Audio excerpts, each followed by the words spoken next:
Hello everyone, welcome to your favourite learning channel the science teacher. आज हम start करने वाले हैं 8.3 सेक्सुअल रिप्रोडक्शन।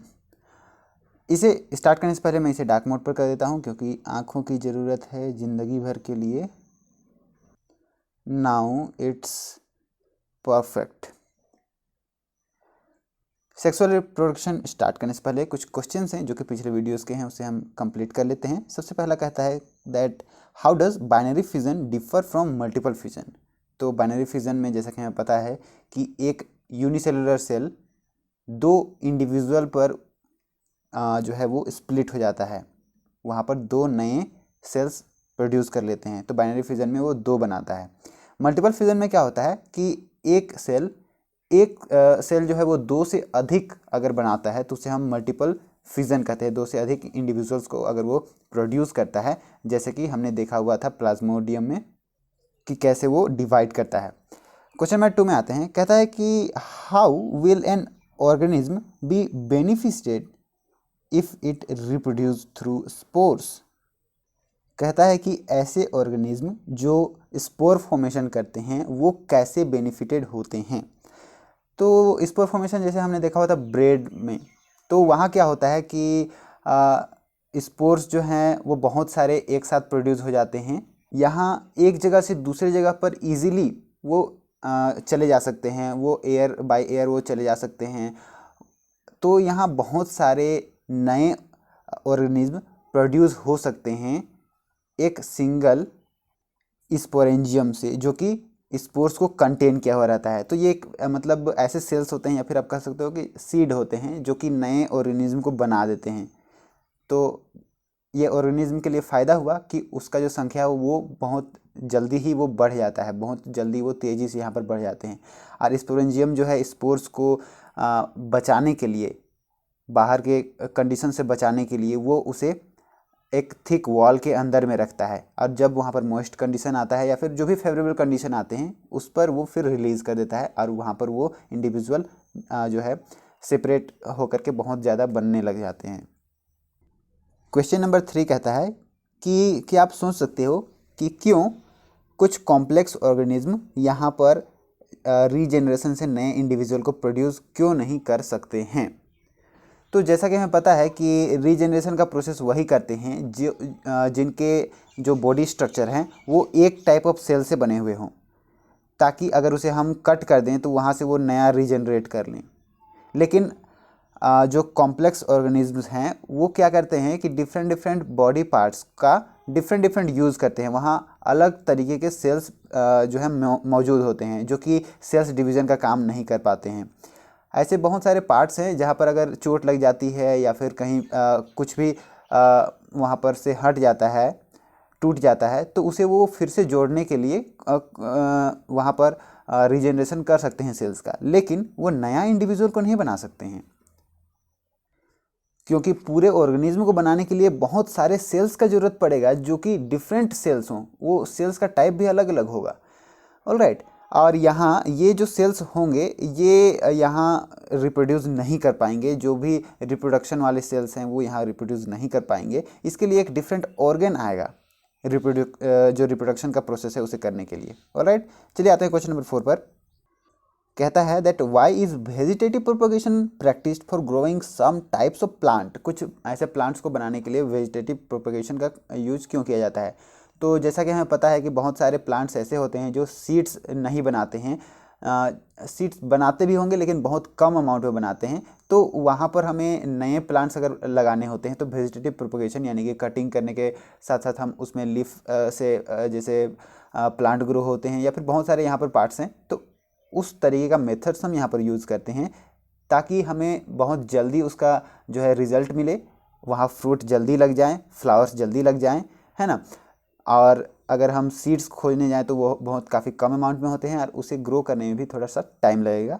और यहाँ पर वेजिटेटिव प्रोपगेशन का जो प्रोसेस है अगर उसे हम करें तो हम जल्दी ही नए प्लांट्स उगा सकते हैं और उससे हम बेनिफिट्स ले सकते हैं।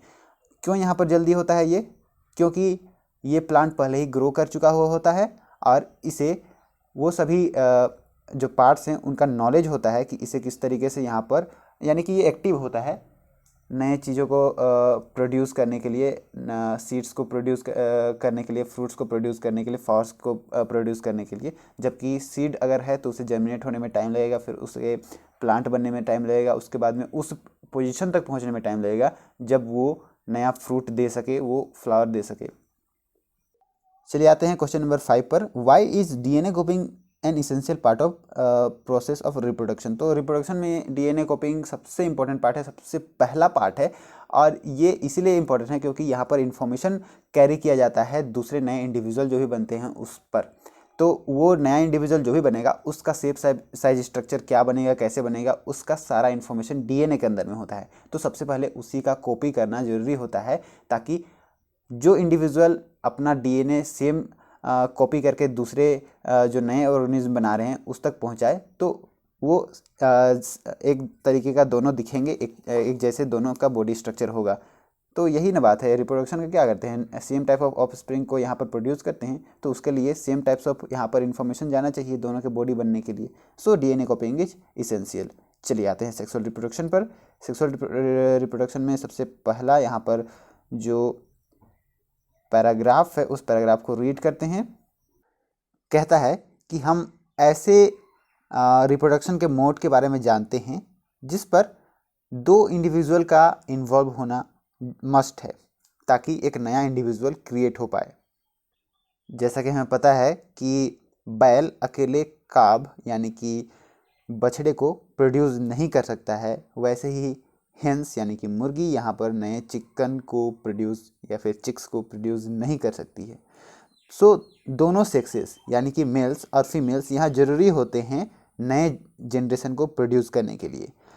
और यहाँ हम देखेंगे कि सेक्सुअल मोड ऑफ रिप्रोडक्शन का क्या सिग्निफिकेंस है, और हम ये भी देखेंगे कि एक सेक्सुअल मोड ऑफ रिप्रोडक्शन जो है वो कहाँ तक लिमिटेड है, उसका जो लिमिटेशन है वो कहाँ तक है, उसका खामियां कहाँ तक है, यानी कि वो किस हद तक काम में आ सकता है, और सेक्सुअल मोड ऑफ रिप्रोडक्शन कितना ज़्यादा यहाँ पर उससे आगे है, मतलब जो भी आप समझो। सेक्सुअल मोड ऑफ रिप्रोडक्शन क्यों, उससे हम लोग स्टार्ट करते हैं। 8.3.1 why sexual mode of reproduction कहता है कि अगर हम डीएनए का कॉपी करते हैं तब हम नए इंडिविजुअल्स का नया सेल्स बना सकते हैं। तो ये डीएनए कॉपिंग जो है ये कितना एक्यूरेट है, क्या एग्जैक्ट कॉपी आ जाता है डीएनए का? नहीं, यहाँ कुछ ना कुछ एरर्स होते हैं, और उन एरर्स के वजह से जो नया यहाँ इंडिविजुअल प्रोड्यूस हो रहा है उस पर कुछ ना कुछ वेरिएशंस होते ही हैं। They can not be protected by variations, और ये वेरिएशन तो इम्पॉर्टेंट है ही। जैसे कि हमने देखा हुआ है कि किसी स्पीसीज़ में अगर वेरिएशंस हैं तो वो ज़्यादा जो है जनरेशन्स तक स्पीसीज़ कायम रहता है डिफरेंट इन्वायरमेंट होने की वजह से। सो यहाँ हम एक ऐसे रिप्रोडक्टिव मोड्स के साथ में आ सकते हैं जो बहुत सारे वेरिएशंस को जनरेट कर सके। तो यहाँ पर जब डीएनए को कॉपी करते हैं वो एग्जैक्ट एक्यूरेट वो नहीं होते हैं, बहुत ज़्यादा डिफरेंस भी नहीं होते हैं, क्योंकि हम यहाँ बात कर रहे हैं कॉपी करने का। तो अगर कॉपी करना है तो कॉपी होगा तो सेम एग्जैक्ट ही रखेगा ना, लेकिन कुछ इतना छोटा सा प्रिसाइज वहाँ पर एरर्स हो सकते हैं जो कि हमें जनरेशन्स पर देख सकते हैं कि वेरिएशन हो रहे हैं। उसका एक नया जो आगे इंडिविजुअल आएगा उस पर हम वेरिएशंस देख सकते हैं, जो उनके पेरेंट्स हैं उनसे डिफ़र कर जाएगा जो उनके चिल्ड्रंस हैं। कहता है कि अगर डीएनए कॉपी करने का जो मैकेनिज्म है वो कम एक्यूरेट होता तो यहाँ पर जो डीएनए कॉपी जो बने हुए हैं वो काम नहीं कर सकते हैं। जो नए हम सेलुलर एपरेटस जो दिए हुए थे, जो नए सेल्स हम देते हैं उस डीएनए को सरवाइव करने के लिए, तो वहाँ वो काम नहीं करते और डीएनए वहाँ मतलब वो मिट जाते। सेलुलर एपरेटस आप समझ रहे हो, यानी कि एक ऐसा सेल जिस पर डीएनए सरवाइव करे, उसे एक कंडीशन मिले डीएनए को रहने के लिए। डीएनए का एक घर आप समझ लो सेलुलर एपरेटस को, जो कि अगर हम किसी सेल से नया डीएनए बना रहे हैं तो उस डीएनए को रखने के लिए कोई दूसरा सेल तो बनाना पड़ेगा ना, तो वही सेल होता है सेलुलर एपरेटस। तो अभी हमने बात किया कि अगर लेस एक्यूरेट रहेगा तो डीएनए वहाँ पर डाई कर जाएगा, सर्वाइव नहीं कर पाएगा। तो एक तरफ हम बात करते हैं कि वेरिएशन होने चाहिए, एक तरफ हम बात कर रहे हैं कि अगर ज़्यादा वेरिएशन आ गए तो वो डीएनए ही सर्वाइव नहीं कर पाएगा। तो हम इसे कैसे वेरिएशंस को स्पीड अप करें, कैसे करें? कहता है कि जो भी नए हम वेरिएशंस बनाएंगे, डीएनए का जो हम नया कॉपी करेंगे, उस पर थोड़ा सा जो कि प्रिसाइज उस पर इफेक्ट डिफेक्ट हो सकता है, प्रिसाइज उस पर एरर्स हो सकता है। अगर हम यहाँ पर दो डिफरेंट इंडिविजुअल का डीएनए को मैच करा दें जिनके डिफरेंट पैटर्न्स हो, तो यहाँ पर वेरिएशन आ सकता है। यहाँ पर डीएनए भी सर्वाइव कर जाएगा और यहाँ वेरिएशंस भी आ जाएगा। और ये वेरिएशंस, क्योंकि हम बात कर रहे हैं लिविंग इंडिविजुअल्स का, तो ये कोई बैड इफेक्ट नहीं लाए। इस तरीके का यहाँ पर ये वेरिएशंस होते हैं। सो वही कहता है जो कि कंबाइन करना है अगर दो डिफरेंट वेरिएशंस वाले के, दो इंडिविजुअल्स के डिफरेंट वेरिएशंस वाले डीएनए को, तो यहाँ पर हम दो डिफरेंट वेरिएशन से हम एक नया यहाँ पर वेरिएशन ला सकते हैं।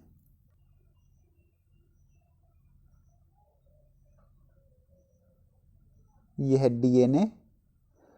तो यहाँ ये जब कंबाइन कर रहा है तो नया इंडिविजुअल जो बनेगा उसका दोनों डीएनए के प्रॉपर्टीज़ जो हैं इस पर आएंगे और दोनों के जो भी यहाँ पर एरर्स हैं वो भी इस पर आएंगे। तो ये नया यहाँ इंडिविजुअल बनेगा, बिल्कुल अलग रहेगा।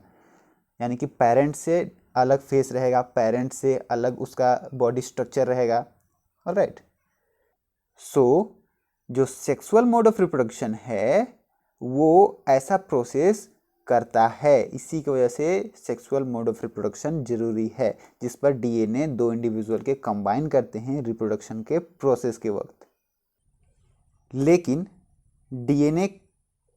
दो डीएनए के एक साथ में कंबाइन करना थोड़ा सा डिफ़िकल्टी लेकर के आता है, क्योंकि नया जनरेशन एक डीएनए कॉपी का बना हुआ होना चाहिए जो प्री एग्जिस्टिंग इंडिविजुअल है उसके।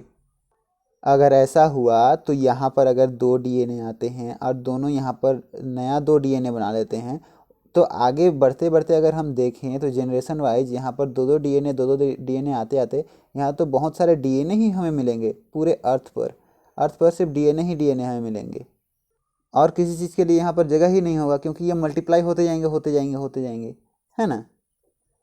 अब इस डिफ़िकल्टी को हमारा बॉडी कैसे सॉल्व करता है, चलिए देखते हैं। कहता है कि हमने देखा है कि जब ऑर्गेनिज्म ज़्यादा कॉम्प्लेक्स हो जाते हैं तो उनका टिश्यू कुछ स्पेशल काम करने के लिए, वो स्पेशल फंक्शन करने के लिए वो है डिफरेंट टिश्यूज़ में कन्वर्ट हो जाते हैं, स्पेशलाइजेशन हो जाता है टिश्यूज़ का। तो यहाँ पर इसका एक सॉल्यूशन यहीं पर आ जाता है कि कुछ ऐसे टिश्यूज़, कुछ ऐसे ऑर्गन्स यहाँ पर हमें अवेलेबल हो जहाँ ये जो डीएनए है और ये जो क्रोमोसोम है इनका आधा अमाउंट ही रहे उस रिप्रोडक्टिव सेल्स पर। यानी कि जिस ऑर्गन से यहाँ पर रिप्रोडक्शन हो रहा है उस ऑर्गन के जो सेल हैं वहाँ पर अगर डीएनए आधा ही हो, आधा अमाउंट में ही हो, तो यहाँ पर इस प्रॉब्लम का सॉल्यूशन इजीली किया जा सकता है। ऑलराइट, चलिए आगे बढ़ते हैं। कहता है कि अगर जाइगोट यानी कि जो मेल गैमेट और फीमेल गैमेट दोनों के मिलने से बना हुआ हो, जो कि आगे बढ़कर यही एक इंडिविजुअल बनेगा, ये जो गैमेट्स है वही आगे जाइगोट जो है वो आगे बढ़कर एक ऑर्गेनिज्म बनेगा। तो ये जो जाइगोट है ये अगर डेवलप करेगा, ग्रो करेगा और एक ऐसा ऑर्गेनिज्म बनेगा जो कि हाईली स्पेशलाइज्ड टिश्यूज़ और ऑर्गेन्स होंगे उस ऑर्गेनिज्म में, जो नया इंडिविजुअल यहाँ पर बनेगा, तो उसे बनाने तक के लिए इसे काफ़ी एनर्जी चाहिए। वो एनर्जी कहाँ से आएगा, वो कैसे स्टोर किया हुआ रहेगा एनर्जी को? कहता है कि सिंपल ऑर्गेनिज्म में, यानी कि वेरी सिंपल ऑर्गेनिज्म में जो जर्म सेल्स आते हैं मेल से और फीमेल से, यानी कि मेल गैमेट्स और फीमेल गैमेट्स जो आते हैं वो दोनों एक जैसे दिखते हैं, ज़्यादा डिफरेंट नहीं होता है उन पर, जो कि सिंपल ऑर्गेनिज्म में होते हैं। लेकिन जब अगर बॉडी डिज़ाइन जो कॉम्प्लेक्स ऑर्गेनिज्म हैं उनका जो है यहाँ पर कॉम्प्लेक्स हो जाए तो ये जर्म सेल्स भी स्पेशलाइज्ड हो जाते हैं। जर्म सेल्स जो हैं वो भी स्पेशलाइज्ड हो जाते हैं। कहने का मतलब है कि यहाँ पर कुछ जर्म सेल्स कुछ यानी कि एक तरीके का जर्म सेल्स फूड स्टोर करे और दूसरा तरीके का जो जर्म सेल है वो मोटाइल हो, मूवमेंट करे। ऑलराइट, जैसे यहाँ हम कन्वेंशनली मानते हैं कि मोटाइल जर्म जो होते हैं वो मेल गैमेट से आते हैं और जो जर्म सेल कंटेन करता हुआ होता है फूड को वो फीमेल गैमेट से आता है। कहने का मतलब कि फीमेल से आता है, फीमेल गैमेट्स को ही उस जो जर्म सेल है उसे हम फीमेल गैमेट कहते हैं, जो स्टोर किया होता है फूड को। और ऐसे जर्म सेल जो कि मोटाइल होते हैं, मूवमेंट करते हुए होते हैं, उसे हम कहते हैं मेल गैमेट। ऑलराइट, एक पिक्चर से मैं इसे विजुलाइज कर देता हूँ आपको। जैसे कि यहाँ पर मान के चलते हैं कि ये जो है मेल गैमेट है, यानी कि ये एक ऐसा जर्म सेल है जो कि यहाँ मूवमेंट करेगा। और यहाँ ये एक फीमेल गैमेट है, यानी कि एक ऐसा जर्म सेल है जो कि एनर्जी प्रोवाइड करेगा। सो ये दोनों कंबाइन किए हुए होंगे और जो कॉम्प्लेक्स इंडिविजुअल्स हैं उन्हें ये फॉर्म करेंगे।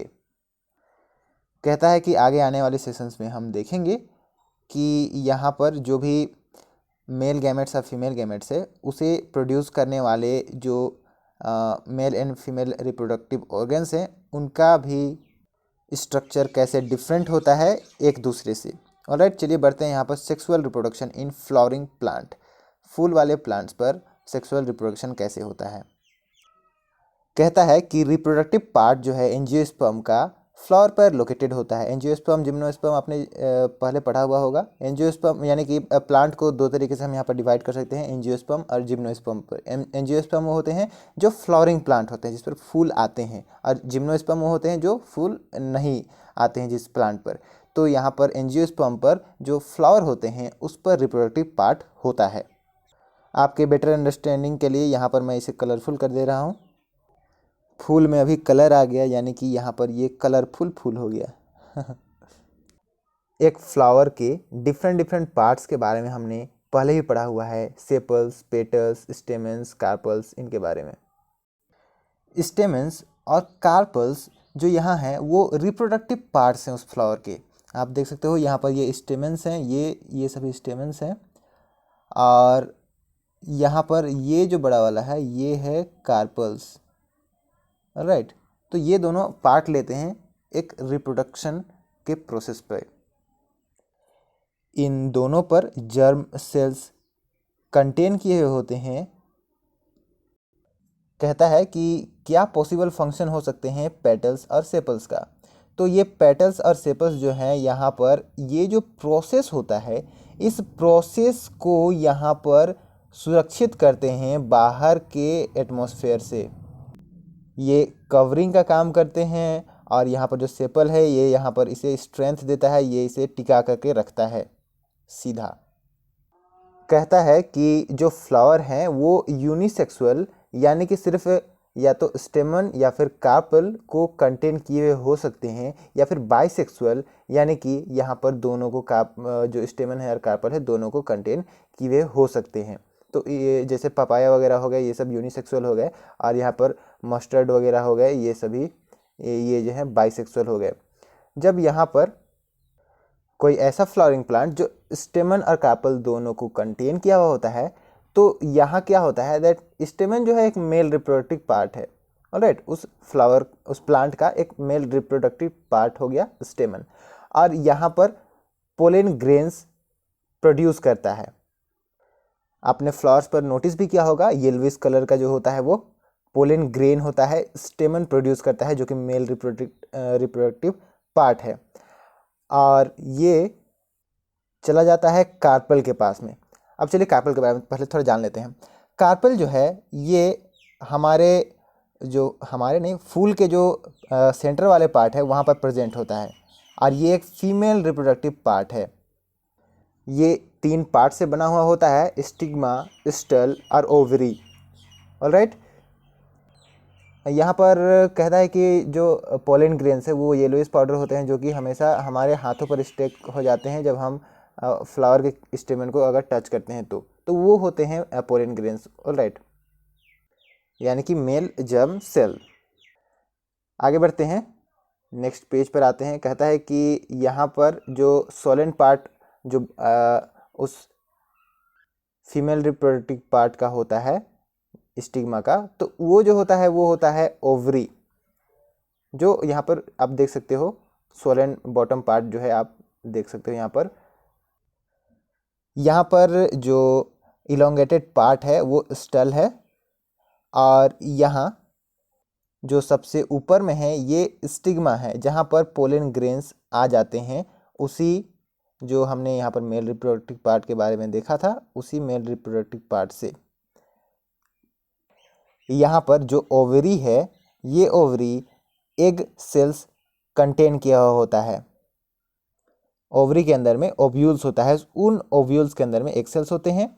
जब जर्म सेल यानी कि यहाँ पर जो पोलन ग्रेन है वो अंदर आते हैं इस पोलन ट्यूब से, और ये चले जाते हैं यहाँ जो फीमेल रिप्रोडक्टिव पार्ट ओवरी के अंदर में आ जाते हैं। फीमेल रिप्रोडक्टिव पार्ट तो यही है, तो यहाँ पर अंदर में आ जाते हैं ओवरी के पास में, तो वहाँ पर वो फ्यूज़न करते हैं। और जब यहाँ पर मेल और फीमेल गैमेट्स मिल जाते हैं, तो गैमेट्स नहीं, यहाँ मैं जर्म सेल्स की बात करूँगा, main germ cells and female germ cells, तो वो अगर यहाँ पर मिल जाते हैं तो वो दोनों एक जाइगोट फॉर्मेशन करते हैं, जो कि नया प्लांट ग्रो करने में हेल्प करता है। सो ये प्रोसेस होता है यहाँ पर फर्टिलाइजेशन का प्रोसेस, जब जाइगोट का फॉर्मेशन इस तरीके के होते हैं। तो यहाँ क्या ज़रूरी है? ज़रूरी ये है कि जो पोलन ग्रेन्स हैं वो ओवरी तक पहुँच जाएं, तभी वहाँ पर ये जो है फ्यूज़न करेंगे और फर्टिलाइजेशन होगा। तो ऐसे फ्लावर जो खुद के ही स्टेमन से पोलन ग्रेन को खुद के ओवरी में ट्रांसफ़र करें, तो इसे हम कहते हैं सेल्फ पोलिनेशन। सेल्फ पोलिनेशन का प्रोसेस होता है। और अगर कोई दूसरा फ्लावर से किसी दूसरे फ्लावर के ओवरी तक अगर पोलन ग्रेन्स पहुंचते हैं, तो उसे हम कहते हैं क्रॉस पोलिनेशन। और ये जो है विंड वगैरह से हो सकते हैं, एनिमल्स के हेल्प से हो सकते हैं, या फिर वाटर के हेल्प से हो सकते हैं। किसी तरीके से भी अगर पोलन ग्रेन्स एक फ्लावर के दूसरे फ्लावर में पहुंच गया तो हम कहते हैं इसे क्रॉस पोलिनेशन। चलिए इस फिगर से हम थोड़ा और इसके बारे में अच्छे से समझने की कोशिश करते हैं। यहाँ पर स्टेमन से, खुद का स्टेमन से या फिर किसी और का भी स्टेमन से, आप समझो कि यहाँ पर एक स्टेमन है, फ्लावर के साथ में एक ऐसा होता है ना लंबा लंबा, या दैट इज स्टेमन। तो वहाँ से पोलन ग्रेन आया और स्टिग्मा में आ गया। स्टिग्मा के अंदर में पोलन ट्यूब्स हैं। उस पोलन ट्यूब में ये जो पोलन ग्रेन है वो यहाँ से जो है ट्रैवल किया। ट्रैवल करते करते ये चला आता है ओवरी तक, और ओवरी में ओव्यूल्स होते हैं जो कि फीमेल यहाँ पर जर्म सेल्स को कंटेन किए हुए होते हैं। तो उन दोनों का जब यहाँ पर एक दूसरे से ये मिलते हैं तो यहाँ पर फ्यूजन होता है और ये जाइगोट का फॉर्मेशन करते हैं, जिसके बाद वो सीड बन जाता है और वो सीड से फिर नया प्लांट बन सकता है। यहाँ कहता है कि फर्टिलाइजेशन होने के बाद में ओव्यूल के अंदर में जो हमारा ओवरी है उसके अंदर में जो ओव्यूल है उसके अंदर में जब यहाँ फर्टिलाइजेशन का प्रोसेस हो रहा है तो जाइगोट जो है डिवाइड हो जाते हैं बहुत टाइम में। बहुत टाइम मतलब बहुत सारे पार्ट्स में वो डिवाइड हो जाते हैं एक एम्ब्रियो बनाने के लिए। इसी एम्ब्रियो से आगे सीड इस तरीके का बनेगा।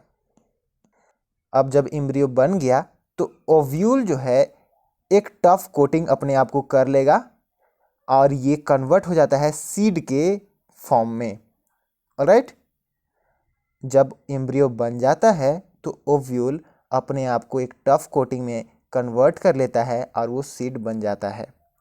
और ये ओवरी जो है वो रैपिडली ग्रो करता है।